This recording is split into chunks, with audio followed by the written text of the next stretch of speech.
Buenas noches, bienvenidos al banquillo. Hoy vamos a revisar cómo está cerrando el país el 2023. Economía y finanzas de Honduras, con especialistas en el área. Nos acompaña el presidente ejecutivo de la Asociación Nacional de Industriales de Honduras, don Fernando García, y a través del uso de la tecnología, don Julio Raudales, actual rector de la Universidad José Cecilio del Valle, exfuncionario público, expresidente del Colegio de Economistas de Honduras, que dice que no le gusta que le digan así y ya nos va a explicar por qué razón, Julio. Buenas noches, un fuerte abrazo. Fernando, ¿qué tal? Bienvenido aquí en los estudios. Buenas noches. Bueno, Julio. ¿Cómo está cerrando Honduras? La ejecución presupuestaria. ¿Qué ha revisado el sector privado de los grandes retos que se tenían en el 2023? ¿Se ha cumplido como ustedes lo imaginaron o hay cuentas por cumplir? Buenas noches. Buenas noches nuevamente, Rosendo, Julio. Nosotros lo que hemos visto es que la ejecución ha sido extremadamente baja. Vamos a esperar los números oficiales de diciembre. Entendemos que hay varias secretarías que están haciendo esfuerzos importantes por ejecutar algunos proyectos de final de mes, y hay muchos temas de transferencia condicionada que también se va a ejecutar a final de mes a final del año en unas secretarías, pero definitivamente la inversión es baja, y esto se puede percibir cuando uno hace un viaje por cualquiera de las carreteras del país, excepto la carretera, la CA5, la carretera del norte. Lo vemos también en las escuelas, lo vemos en diferentes instancias, en los hospitales, etcétera. Y esto tiene un impacto en la economía, y más aún si lo sumamos también que poca inversión pública y poca inversión extranjera directa también que ha podido captar el país. Esto nos da una muestra de cómo estará el cierre económico a final de año, y también tenemos, según los mismos datos del gobierno, un descenso en el ritmo de crecimiento de las remesas. Las remesas siguen creciendo, pero no al mismo ritmo que habían venido creciendo los años anteriores. Entonces todo esto pues nos va dando algunas luces importantes, y creo que es fundamental que el Congreso Nacional analice esto al momento de revisar y aprobar el presupuesto para el 2024.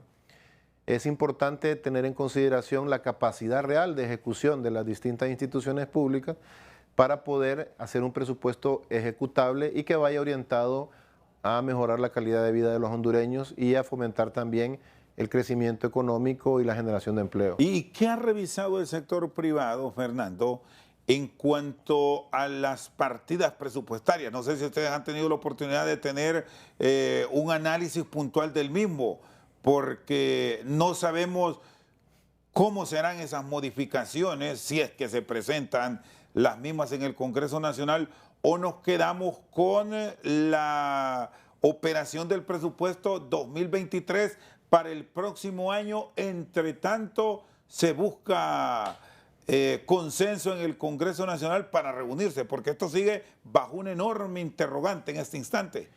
Bueno, ha sido práctica que generalmente no se aprueba en diciembre el presupuesto, se aprueba en enero.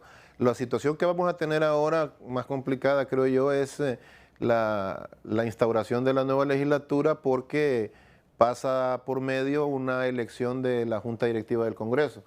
Recordemos que la normativa nuestra exige que se elija la Junta Directiva, salvo el presidente del Congreso, en esa nueva sesión, en esa nueva legislatura, y vamos a ver qué consensos se pueden lograr y si se logra limpiar o quitar esta parálisis de ya 3 meses que tenemos en el Congreso. Hay temas importantes que requerimos que se aprueben, el presupuesto es uno de ellos.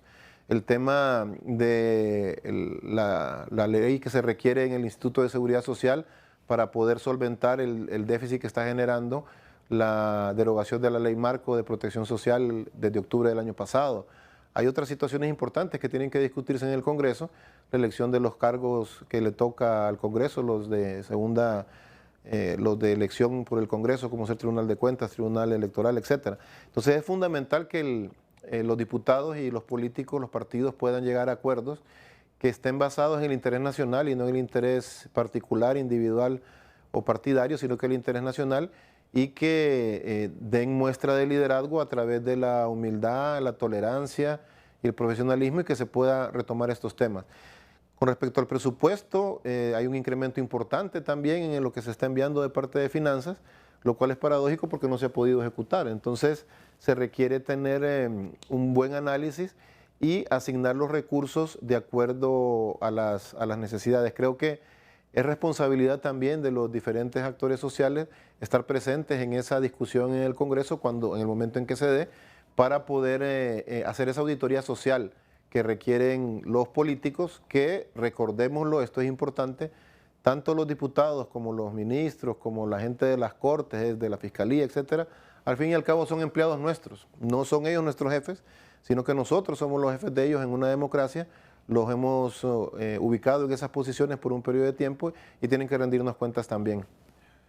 Julio Raudales, ¿cómo deberá estructurarse el presupuesto de la República para ser competitivos, al menos para tener facilidad de exponer y vender al país aquí en los mercados cercanos y no estar pensando en naciones lejanas que de momento están pendientes de dar el apoyo que en su momento pensaron en Honduras íbamos a tener?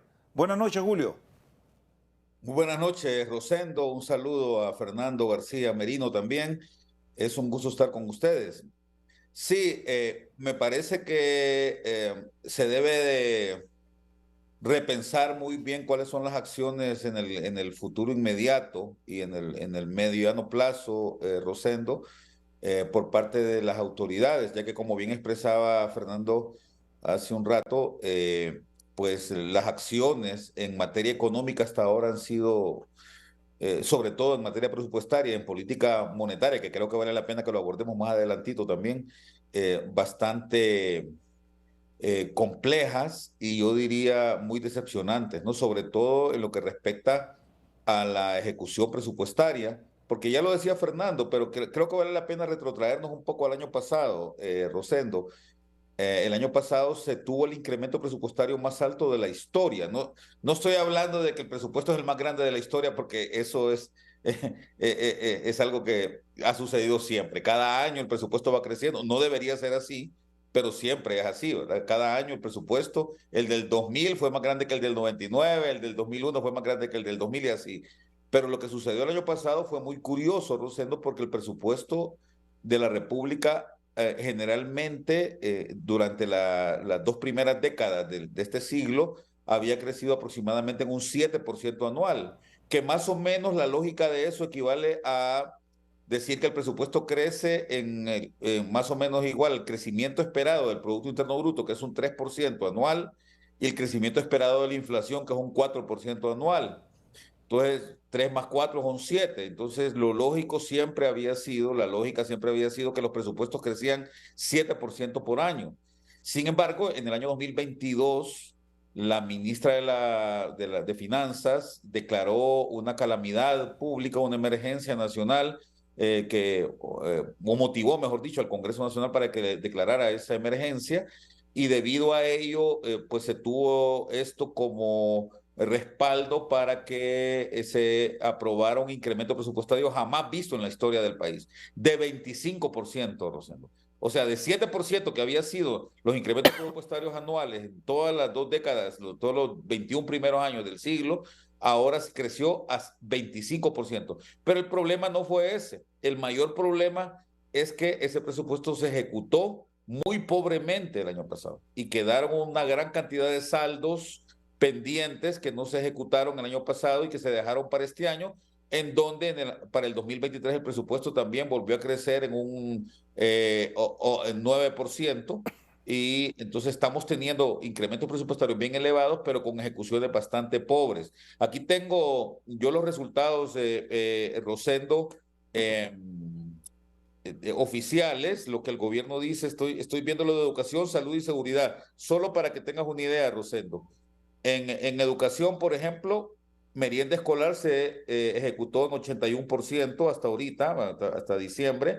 Está, digamos, bien, pero, por ejemplo, las construcciones escolares apenas están en 48%. Y todos sabemos el gran problema que se ha generado después de la pandemia, en donde las escuelas prácticamente han quedado destruidas, ¿no? Luego, en salud, Rosendo, vale la pena mencionar que la infraestructura en salud apenas se ejecutó el 1% y que los servicios de medicamentos apenas se ejecutaron el 44%.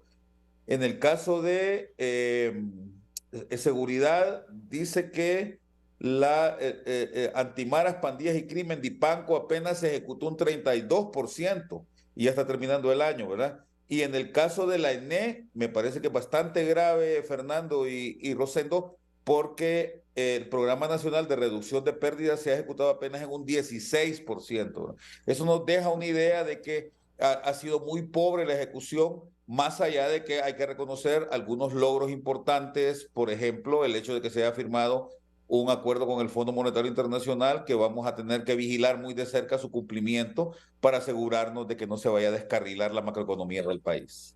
Muy bien, vamos a hacer una pausa, luego vuelvo con usted, Julio, para ampliar esto último y compartir la visión del sector privado en cuanto a la ejecución presupuestaria y el tema de entidades como la Empresa Nacional de Energía Eléctrica, que a pesar de todos los esfuerzos que se han hecho, de la disponibilidad de recursos nacional y externo, la recuperación sigue en el limbo. ¿O será posible lograr un cambio de estrategias en el 2024? ¿Qué ha pasado con la salud del pueblo hondureño? Solo para poner en perspectiva dos elementos que tocaremos al retorno de la pausa.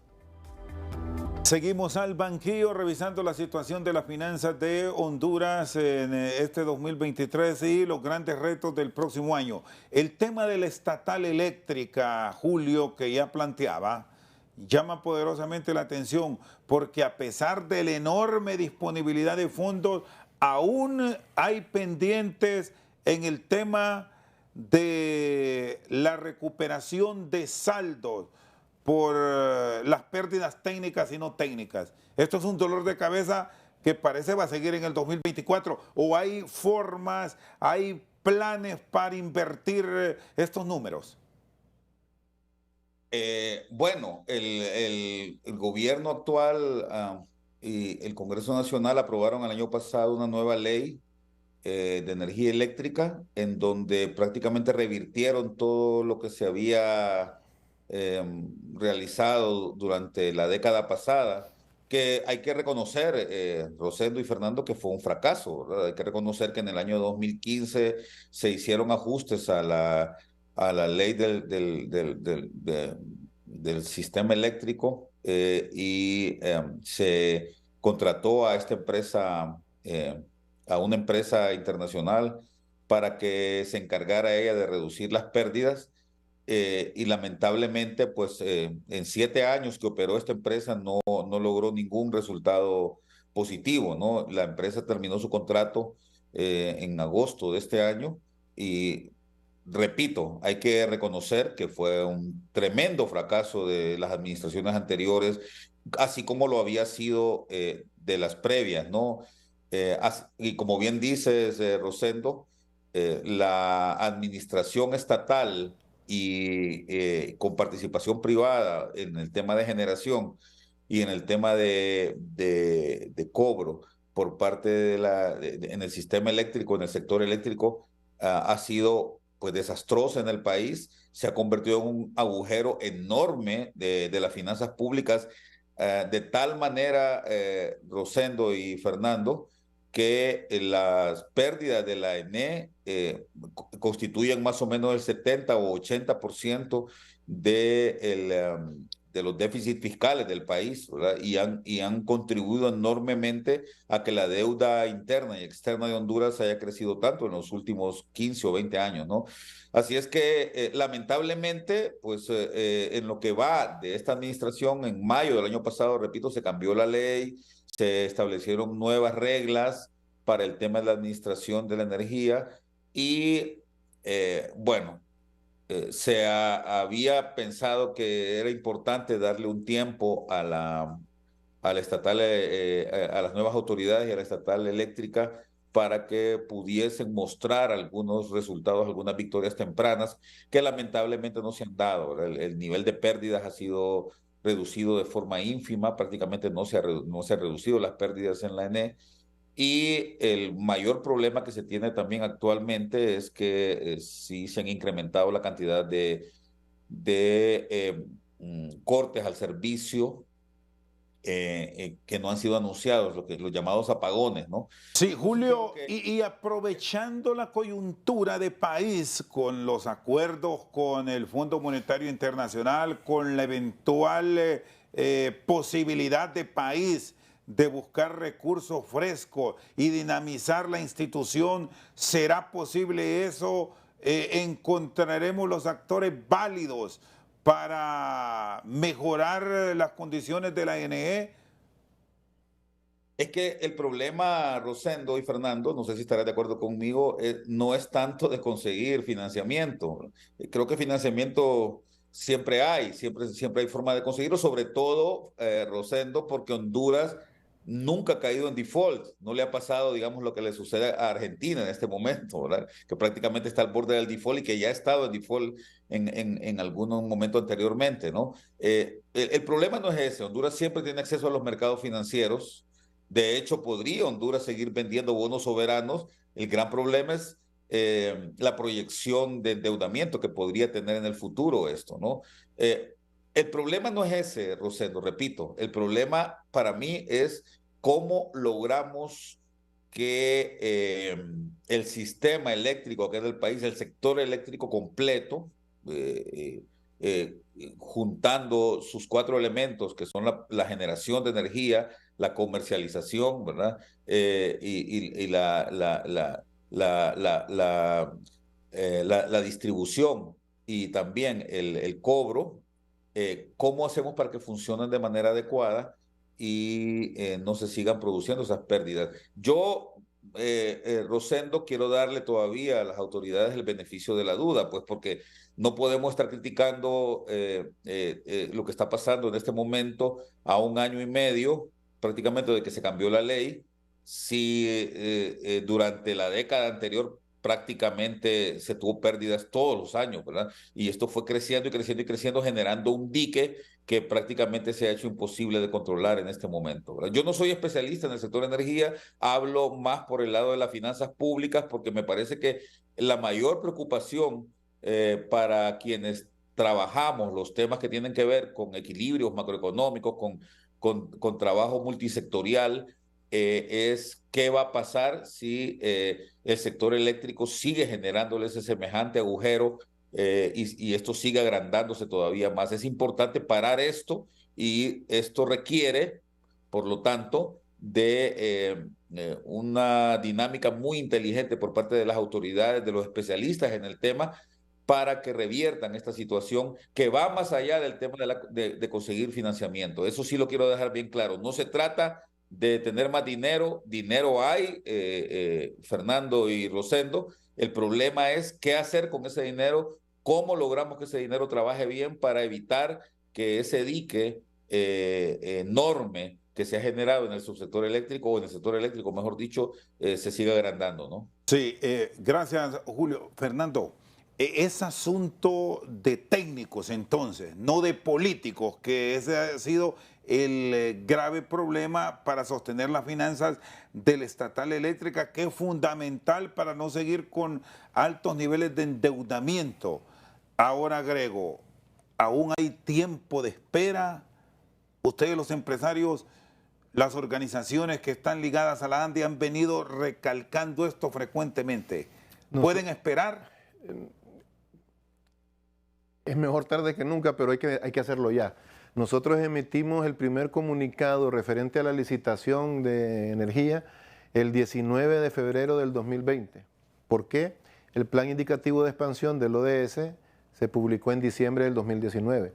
Han pasado 4 años y hace una semana y media, se pudo trabajar en el tema de la licitación. Vamos a ver los resultados que esta da, pero es por 250 megas nada más, no es por los 450 del 2020. Ahora se estima que son 600. Entonces tenemos un pequeño problemita ahí con la generación, que eso se traduce en los apagones que mencionaba Julio. Comparto con Julio que el problema no es financiero porque el recurso se puede encontrar. Entre más se tarde en resolver el problema, el recurso va a seguir estando ahí, pero va a ser más caro, porque va a haber más temor en cómo va a solventarse el problema de la energía. Pero sí se puede obtener recursos. La clave de todo esto es el 40% de pérdidas que tenemos. Es exagerado, es demasiado, y no se tiene perspectivas de que mejore. Y muy a pesar del gobierno, porque yo quiero que se resuelva eso, porque cada lempira de esos que se pierde, a mí me toca pagarlo con mis impuestos. A todos nos toca pagarlos. Pero hace un año en el Congreso Industrial de la ANDI se presentó el gerente del ENE y expuso que se tenía el programa de reducción de pérdidas, y Julio ya nos comentó el grado de ejecución, 17%, y pasamos de 37% a 40% de pérdidas. Entonces no ha funcionado, no está funcionando. Y si seguimos teniendo esas pérdidas, el problema se va a agravar. Y hay otro tema importante también, y es que yo tengo que mantener un buen récord crediticio y también un buen récord de pago como persona, como empresa y como país. Y si nosotros mandamos señales al mercado de que nos tardamos 12 meses en pagar las facturas a los generadores o renovables, o 3 meses a las facturas a los generadores térmicos, entonces cuando querramos hacer licitaciones grandes, la gente va a tener miedo, las empresas van a tener miedo de licitar porque entienden que el pago se atrasa en Honduras. ¿Y qué es lo que ocurre? Que en el precio, la empresa que vaya a licitar tiene que incorporar unos costos financieros de esos 3 o 9 o 10 meses, 12 meses que se atrasan en pagar. Entonces, definitivamente creo yo que hay un componente importantísimo de voluntad política. Y es Fernando, uno de los grandes problemas que enfrenta Honduras para hacer un atractivo a la inversión. Claro que sí, claro que sí. Y les puedo decir que el sector industrial está tratando constantemente de colaborar con la ENE para buscar soluciones, sobre todo en las épocas donde por cuestiones climatológicas hay más escasez. Nosotros estamos buscando y nos estamos reuniendo con la ENE permanentemente para poder apoyar. Pero definitivamente es complicado para una empresa tener una generación irregular con cambios altas y subidas de voltaje que arruinan equipos o que desprograman equipos, disparan equipos, y también con los cortes, aunque sean todavía planificados. Y ya estamos viendo muchas empresas que están pasando al tema de cogeneración. Ya tenemos varias empresas industriales que están trabajando el tema de la generación fotovoltaica o el tema de gases, vapores, dependiendo del proceso industrial, y también todo lo relacionado con bagazo de diferentes productos que pueda surgir. Porque no se puede estar dependiendo del ENE, porque el ENE está dando un mal servicio. Y esto no es un tema político, porque la gente se enoja a veces. Es un tema que así es. Nosotros seguimos manifestando nuestro interés de poder colaborar en solventar este tema y poder ayudar y colaborar desde el sector privado, desde el sector industrial, pero se necesitan tener claridad de qué es lo que vamos a hacer para reducir esas pérdidas, y hay que tener voluntad política para hacer los cortes en los lugares de clase alta, de clase media, de clase baja, en las empresas públicas, estatales, en todos. Porque aquí tenemos que ser responsables todos. ¿Y cuánto aproximadamente se dejó de percibir o se perdió de inversión por no tener esta seguridad en el tema energético?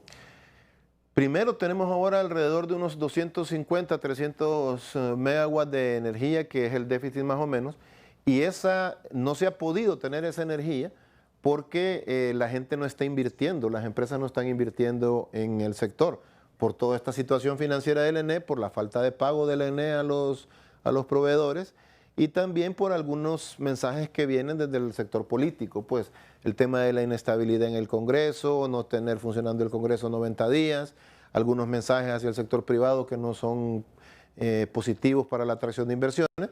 Todo eso tiene un impacto en la inversión, tanto nacional como extranjera. Y eso genera que estemos con este déficit.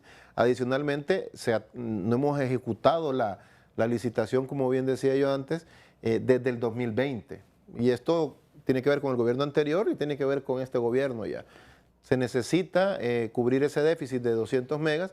Y otro tema importante, estuvimos en Guatemala hace poco con los industriales de toda Centroamérica y República Dominicana, y el efecto climático va a afectar a toda la región. ¿Qué significa esto? Que cada vez más o mejor dicho, cada vez va a haber menos disponibilidad en el mercado regional, en el MERC, para poder cubrir las deficiencias del mercado nuestro, porque cada país va a vender primero, va a cubrir primero su energía y luego va a vender en el mercado regional centroamericano. Muy bien, está con nosotros esta noche al banquillo el economista Julio Raudales y el presidente ejecutivo de la ANDI, Fernando García. Hacemos una pausa. Cuando regresemos, vamos a seguir hablando de estos temas financieros. ¿Qué pasa con los dólares? ¿Hay o no divisa estadounidense en nuestro país? Es un recurso fundamental para la movilidad financiera y económica de la nación. ¿Qué ha ocurrido? Después de la pausa. Seguimos al banquillo, nos acompañan don Julio Raudales y Fernando García. ¿Qué está pasando con los dólares? Hemos encontrado en los últimos días, licenciado Raudales, que hay dificultad para encontrar la divisa estadounidense, y no hablamos en grandes cantidades que la pueden requerir los industriales, los empresarios para compras en el extranjero en esta temporada de alto consumo. Ya hay problemas en retiros pequeños. ¿Qué es lo que está pasando? ¿Cómo explican ustedes, los especialistas, estos problemas a un ciudadano que va en busca de 500, 800 mil dólares, qué sé yo, porque es una cantidad que requiere para un viaje que se presenta a nivel de Centroamérica o de pronto a Estados Unidos? Julio. Bueno, Rosendo y Fernando, voy a tratar de explicarlo de una forma simple y empezando de lo general y yendo hacia lo específico. Mira, hay una triada que es imposible en política monetaria. Eso se los enseño yo siempre a mis estudiantes de macroeconomía, ¿verdad? Es imposible tener tipo de cambio fijo, controlar el mercado de capitales para que no se vayan los capitales y manejo y una política monetaria independiente, ¿verdad? Esas tres cosas no se pueden hacer. ¿Qué es lo que está pasando? Las autoridades actuales del Banco Central de Honduras están intentando hacer esas tres cosas y eso es imposible. Por un lado, el año pasado cambiaron el esquema de tipo de cambio que se había venido dando en los últimos, desde el 2019 para acá, en los últimos cuatro años. En mayo de este año cambió, a partir de abril de este año creo que cambió, y se retornó al viejo esquema de la subasta de divisas, ¿no? Esto implica que ya no iba a ser el mercado bancario quien iba a manejar el tipo de cambio, sino que ahora lo está haciendo el Banco Central de Honduras. Esto está bien, o sea, no hay ningún problema con eso. Desde 1995 se implementó ese esquema y se terminó en el 2019, cuando el gobierno anterior, el Banco Central de Honduras, la administración, la directiva del Banco Central de Honduras anterior, decidió que se iba a liberalizar el tipo de cambio, que lo iban a manejar los bancos, y no solo eso, sino que además los bancos iban a ser quienes vendieran los dólares totalmente, ¿verdad? Esto se hizo paulatinamente entre el 2019 y el 2022, pero repito, se revirtió a comienzos de este año. Pero el problema, Rosendo, es que se da esto en un contexto un poco complejo para Honduras, porque mientras que el resto de nuestros vecinos comenzaron a subir sus tasas de interés para poder controlar la inflación, que era muy fuerte, muy desbordante durante el año pasado, Honduras se quedó con una tasa de interés, con un manejo de tasa de política monetaria bastante bajo. Entonces, esto lo que provocó son incentivos para que las tasas de interés del resto de Centroamérica y de los Estados Unidos, incluso, imagínate que en Estados Unidos ahorita, Rosendo, la tasa de interés es del 5%. Históricamente nunca había pasado esto. Y en Honduras tenemos una tasa de interés que está por debajo de eso. Entonces, ¿qué sucede? Cuando mis vecinos tienen una tasa de interés más alta, eso genera incentivos para que los inversionistas hondureños saquen su dinero, conviertan los lempiras a dólares y saquen esos dólares para ganar más dinero afuera del país, ¿verdad? Entonces el Banco Central está tratando de contener ese aluvión de solicitudes de dinero, ¿verdad? Que se generan de manera natural, porque para la gente es muy lógico que si la tasa de interés está más alta afuera, pues yo quiero tener mi dinero preferiblemente afuera. Eso por un lado. Por otro lado, ya mencionó, por el lado de lo que se llama, de lo que conocemos en economía, la parte real, ¿verdad? Lo que está sucediendo es que las exportaciones han caído ya por tercer año consecutivo, desde el 2021 para acá, Fernando y Rosendo. La razón, exportaciones versus PIB, ha venido cayendo. Es decir, si bien es cierto, las exportaciones crecen, pero crecen más bajo que lo que crece o crecen menos que lo que crece el producto. ¿Esto qué significa? Significa que la gente, que Honduras ha perdido mucha competitividad, más competitividad de la que tenía hace algunos de la que de la ya poca que tenía hace algunos años. Pues hemos venido declinando en la competitividad en el país, y eso hace que el valor de nuestras exportaciones la suma de nuestras exportaciones, el volumen, vaya cayendo, ¿no? A esto, pues hay que sumarle, por supuesto, algunos de los otros factores que ya mencionó Fernando, como los elementos de gobernabilidad, ¿verdad? Que provocan incertidumbre en el país y que hacen que la gente no quiera invertir. Y no me refiero únicamente a la inversión extranjera directa, porque se habla mucho de inversión extranjera directa y que es cierto que ha caído en más de 100 millones de dólares con respecto al año pasado, pero no solamente eso, sino que el inversionista nacional, y ahí está Fernando, que es uno, pues, es líder en este momento, el sector que prácticamente es la punta de lanza de las exportaciones en Honduras, que es el sector industrial. La gente está dejando de invertir en el país, y esto hace entonces que los dólares por exportaciones ingresen en menor medida, que la inversión extranjera directa, que ya dije que se ha reducido en más de 100 millones de lempiras con respecto al año pasado. Entonces tenemos menos presencia de dinero acá en el país. Por otro lado, las remesas, que han sido la gran fuente, en este momento son el 52%, Rosendo. O sea, más de la mitad del dinero, de los dólares que nos entran al país, nos entran por remesas.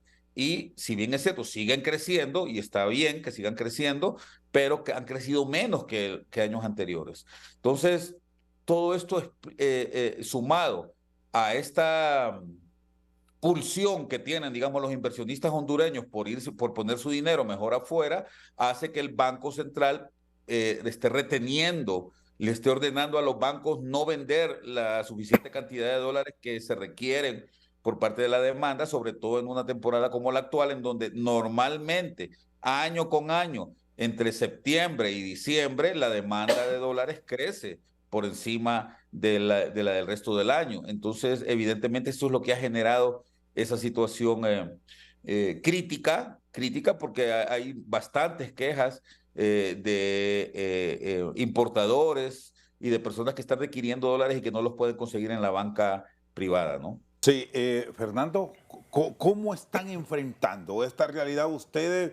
Porque ya encontramos manifiestos en el sector exportador, como lo exponía Julio, y aquí ya se siente incomodidad en muchos sectores, no solo a nivel industrial, en el ciudadano común que busca dólares y, salvo transacciones internas que se hagan en el sistema, se logra obtener la divisa, pero la compra cada día se está complicando más. Efectivamente, perdón, el mecanismo ha cambiado, como bien indicaba Julio. Hemos visto, por ejemplo, que la demanda de productos hondureños en los mercados internacionales ha bajado. Eso genera que las exportaciones versus PIB, como decía Julio, no estén creciendo en la misma proporción. Las remesas igualmente, y también tenemos el tema de inestabilidad. Al final, debemos recordar que el dólar es, me corrige el economista, pero el dólar es un mecanismo de intercambio, una moneda, pero se convierte en un bien también, porque la gente que prefiere ahorrar en dólares porque consideran que es una moneda más segura. Entonces, por eso también sufre los vaivenes de oferta y demanda que sufriría cualquier otro bien. Cuando este escaso, sube. Entonces necesitamos manejar esto con cuidado, y la única manera de poder incrementar el tema de la disponibilidad de dólares es básicamente produciendo más y exportando más. Ahora, Fernando, aquí la gran interrogante que surge es, ¿han encontrado o no dólares? ¿Hay o no? Está mucho más lento el proceso de compra de dólares, y esto tiene dos implicaciones. Primero, Hay que hacer una planificación mucho más amplia de lo que van a ser las operaciones de comercio exterior de las empresas y esto requiere más trabajo. Y segundo, no todas las empresas pueden contar con el flujo de caja necesario para ir programando pequeñas compras a lo largo de 2 o 3 semanas. Y aquí hay un elemento interesante, en la temporada en que estamos hay mucho movimiento, hay demanda y la compra se hace con periodos mucho más cortos. Correcto, y la otra cosa es que la gente, muchas veces las empresas, sobre todo medianas y pequeñas, venden y con lo que venden inmediatamente compran el siguiente contenedor o el siguiente producto y eso requiere mayor agilidad, pero si yo para pedir el monto X que requiero en el banco voy a necesitar 7, 8 días con diferentes participaciones en la subasta, eso va a atrasar el proceso. Y hay muchas empresas que están teniendo ese problema. Si una empresa tiene una línea de crédito fuerte o tiene una disponibilidad en empiras importante, puede hacer esa presupuestación y ir comprando poco a poco hasta llegar al desembolso total. Pero una empresa pequeña que no tiene ese flujo, ya se le complica. ¿Riesgos de escasez? Riesgos de escasez no creo que se vayan a dar, pero sí vamos a tener algunas empresas que no van a poder ofrecer todos los productos que hubiesen querido y quizás las ganancias se vayan a reducir un poco. Entonces, sí es una situación compleja y necesitamos, como decía anteriormente, mejorarla y la única manera de que vamos a tener una solidez y una abundancia de dólares en Honduras es produciendo más para el mercado de exportación y vendiendo más, incrementando las exportaciones. Si nosotros tuviéramos más inversión extranjera y mayor inversión local en productos que se exportan, recibiríamos más dinero, más dólares por las exportaciones y habría menos problemas respecto a la cantidad de dólares en el mercado. Y lo otro, ya lo mencionó Julio, ¿no? Si incentiváramos un poco más la oferta de el tener los dólares en el sistema financiero nacional, pues la gente los tendría aquí. Pero es un conjunto de cosas. Tenemos que mandar un mensaje de estabilidad. Porque si la gente siente que el país está complicado, porque los mismos políticos lo viven diciendo, se pelean en el Congreso, se tiran botes, se tiran esto, se insultan, no se reúnen, la gente tiene miedo y eso es normal. Se lo han planteado como sector empresarial a la presidenta del Banco Central, al mismo gabinete económico. Nosotros se lo hemos planteado a la presidenta del Banco Central, hemos tenido varias reuniones con ella, ha sido muy accesible, hemos tenido reuniones tanto en Tegucigalpa como con las regionales de La Ceiba, de San Pedro Sula, y ellos están muy dispuestos a colaborar, pero el factor aquí es que haya confiabilidad en el país, y eso ya no depende tanto del Banco Central. Y por otro lado, tenemos que mejorar la producción exportable. Y eso también tiene que ver con la inversión y con el clima que debe haber. Hay un par de cosas positivas que creo que podrían colaborar el próximo año y es que hemos reactivado el Consejo Nacional de Inversiones, el CNI, y la idea es poder mejorar ese clima de inversión durante el 2024. Este es público-privado, está el gobierno y está el sector privado, y se van a tomar varias acciones para mejorar el clima de inversión y esperemos que con eso más inversión, más recurso extranjero en dólares que pueda venir al país y también una vez que se instalen las inversiones mayor producción y mayor exportación. Si esto lo logramos hacer, vamos a ir mejorando esa situación. Pero necesitamos mandar mensajes positivos y mandar mensajes congruentes al empresariado nacional e internacional para mejorar la condición general de la atracción de inversiones al país. Fernando García y Julio Raudales con nosotros al banquillo. Una pausa, ya regresamos. Bueno, punto sobre la mesa. Enfrentamos grandes retos de cara al próximo año con muchas iniciativas pendientes que pasará su discusión por una voluntad política y por el diálogo en el Congreso Nacional. Planteaba Fernando García, Julio, que se van a reactivar organismos como el Consejo Nacional de Inversiones, pero habrá que dar la garantía jurídica aquí en Honduras para que esos capitales que se van a invertir estén seguros. Y bueno, tener también la mano de obra certificada. Y aquí los políticos han fallado. Si no, miremos el compromiso que se asumió con el tema de la ley de empleo por hora, que es otro de los puntos que planteamos previo a este diálogo que ha quedado en el limbo. ¿Qué va a pasar en Honduras si no hay verdadero diálogo sobre el país, Julio? Sí, dos cosas. Rosendo y Fernando. La primera es creo que el gran reto que vamos a tener en el 2024 es lograr acallar o calmar o apaciguar esa incertidumbre política que hay en este momento. En ese momento nosotros no sabemos qué puede pasar en el país, ¿verdad?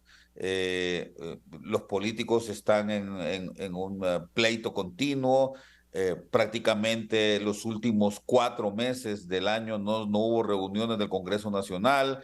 Continuamos con el tema de las 2 juntas directivas. Se continúa preguntando la gente si el fiscal y el fiscal general adjunto actuales están bien nombrados. Todo el mundo, como bien decía Fernando, se está preguntando qué va a suceder a partir del 25 de enero, en donde deberá nombrarse la Junta Directiva del Congreso Nacional para la tercera legislatura, para la tercera y cuarta legislatura. Y esa zozobra definitivamente tiene un impacto muy fuerte en las decisiones de inversión de la gente y por lo tanto también en el empleo, ¿no? Y en los ingresos de la gente. Entonces creo que es importante y es el primer llamado, Rosendo, a que los políticos traten de dialogar, que se sienten en la mesa y que lleguen a arreglos basados en ley, porque el problema es que cuando se hacen arreglos que están fuera del marco legal del país, entonces también seguimos en la misma situación de ingobernabilidad. Y el otro elemento en el que yo sí quiero hacer mucho énfasis en el tema de la Empresa Nacional de Energía Eléctrica, continúa siendo una gran amenaza para el país y hay que tratar de ver cómo se solventan. Repito, creo que es muy difícil a 1 año y medio de los cambios que se propugnaron en el legislativo con respecto al sector eléctrico, tratar de ver resultados ya, pero deberían de estarse bien, deberíamos de estar notando nosotros ya los ciudadanos, quienes tributamos, pues algunos elementos que nos permitan visualizar una situación más positiva para el futuro cercano. Y con respecto a lo que estás diciendo, que tiene que ver con algunas medidas de corto plazo, sí me parece que vale la pena también que los políticos se sienten y reflexionen sobre si las decisiones que han tomado hasta ahora han sido las más correctas en términos de generar empleos. Y un último elemento, y me estoy refiriendo específicamente a la ley de empleo por hora, al tema energético, que vuelvo otra vez a él, y a otros más, al tema de la ejecución presupuestaria también, que es crucial para esto, ¿no? Muy bien, gracias Julio. Un fuerte abrazo. El expresidente del Colegio Hondureño de Economistas que nos ha acompañado, Fernando, ¿se sienten ustedes traicionados por un sector de la clase política por aquello de que los diálogos se esfumaron y hubo prácticamente incumplimiento a compromisos que habían adquirido? Y es puntual esta ley de empleo por hora y que Julio decía, hagamos acuerdo respetando las leyes. Bueno, yo creo que nosotros no podemos sentirnos traicionados porque conocemos nuestros políticos, entonces no nos vamos a crear falsas expectativas tampoco. Lo que sí es que el político... Pero se hicieron compromisos y promesas que deroguemos, sí, hagan una nueva propuesta. Claro. Y se quedó para meterle a la gaveta. Lo que pasa es lo de siempre, que el político nos mintió. Y eso sí, no de ahora, es reiterado y lo vemos en la historia del país. Ahora, el político, reitero, tiene que entender, el político que ejerce función pública, que es empleado nuestro. Y el que no la ejerce, pero la quiere ejercer, quiere ser empleado nuestro. Entonces tiene que cumplir la palabra, porque el empleado que no cumple, se va. Tanto en el Ejecutivo como en el Legislativo y en las Cortes también. Entonces, eso es lo primero de lo que debemos partir. Y luego, para que uno mantenga a un empleado en un puesto, el empleado tiene que dar resultados. Si no se dan resultados, los empleados se van. Y eso pasa también en las democracias cuando el gobierno o el Congreso no cumplen. Nosotros reiteramos la posición de colaborar para que se obtengan los resultados que se requieren. Se han hecho propuestas en el tema de empleo. Nosotros estamos pasando ahorita... Pasamos la pandemia del COVID, pero estamos en una pandemia de empleo en el país. No tenemos empleo. Se han perdido empleos por la situación de la recesión en Estados Unidos. Tenemos las caravanas que salen que lo que indican es que no hay empleo en el país y no hay seguridad en el país. Y estamos presentando continuamente propuestas sobre el tema de empleo y seguimos en la mayor disposición de participar en esos diálogos, a pesar de que nos han engañado diferentes políticos de diferentes partidos en múltiples ocasiones, seguimos con el interés de participar en esos diálogos con propuestas concretas elaboradas profesionalmente, pero diálogos con tolerancia y con respeto. Es cierto que se perdieron, revisando números, 300.000 puestos de trabajo por todas estas afectaciones que incluye ley de empleo por hora, la industria de la maquila, la misma recesión económica que golpeó al país y que todavía nos pasa factura por el tema de la pandemia. Habría que revisar las cifras, va a salir el informe del mercado laboral de la Secretaría de Trabajo en diciembre, pero lo más importante creo yo es este dato. O sea, tenemos población en edad de trabajar, 5,5 millones de hondureños más o menos, y tenemos población que estaría trabajando 4 millones. De esos 4 millones, son 2 los que efectivamente reciben salario, los asalariados. Ojo, ¿cómo vamos bajando? 5,5 millones, 4 millones, 2 son los que reciben salario, y de esos tenemos 800,000 que son los que tienen un empleo formal, que pagan impuestos, que cotizan al Seguro Social, que cotizan al Infob, que tienen salario mínimo, que reúnen las condiciones de un empleo decente, un empleo formal. 800,000 de 5,5 millones. Tenemos una crisis, una pandemia de empleo en el país, y necesitamos trabajarla y tratarla igual que como cuando tuvimos la pandemia, o mejor todavía. ¿Qué necesitamos? Sentarnos y buscar las opciones concretas para generar esos empleos, con inversión nacional, con inversión extranjera, con cooperación, con una mejor política de presupuesto, con todas las herramientas que podamos encontrar. Pero eso se da solamente si el sector público y el sector privado trabajan de la mano, y para eso, insisto, se tiene que generar confianza, que es lo que decimos que se ha perdido, y se tiene que generar también un clima de tolerancia y de respeto. Y cuando ustedes viajan, no sé si Julio está todavía en línea para un aporte final rápido, ¿qué concepto tienen de Honduras fuera? Bueno, Honduras en realidad, dependiendo de dónde vaya uno, no hay mucha o poca comunicación. Pero sí, todo lo que el inversionista que decide buscar Honduras en el buscador del internet, lo que va a ver son las noticias que nosotros vemos todos los días. Y esas noticias no son positivas para la atracción de inversiones. Perfecto, gracias Fernando. Un fuerte abrazo para Julio Raudales, que nos ha acompañado también. Gracias por haber estado esta noche aquí en Al Banquillo, al expresidente del Colegio Hondureño de Economistas, y a Fernando García, presidente de la ANDI. Buenas noches.